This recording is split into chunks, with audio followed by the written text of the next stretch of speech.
You might have noticed something different about the skyline in downtown Jacksonville. One of the most iconic buildings is now nameless after crews used a helicopter to remove the Wells Fargo logo from a downtown skyscraper. The change was touching to many who have seen the big yellow letters on top of the building for over a decade. On your side, Zatia Collins explains why the name was taken down and what's next.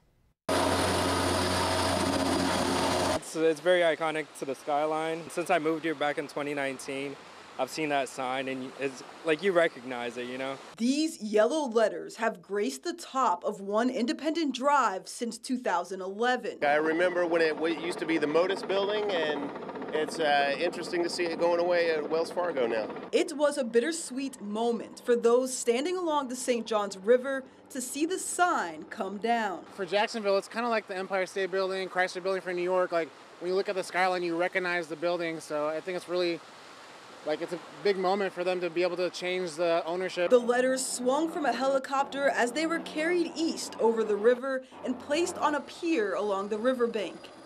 It's a dangerous job, each letter weighing around 1,200 pounds, according to Walton Kinney. He's the owner of the company responsible for ensuring each letter has a safe trip.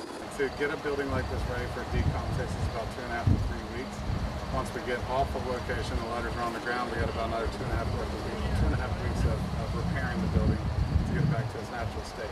According to our partners with the Florida Times Union, the change was made because Wells Fargo is being replaced as the primary tenant for the building after the banking company downsized its leased space earlier this year. I'm curious to see what sign will be up there next, just because it is such an iconic building. As far as what's next for the skyscraper, well, a new name for the building has not yet been announced. Reporting in Jacksonville, Zatia Collins, First Coast News, on your side.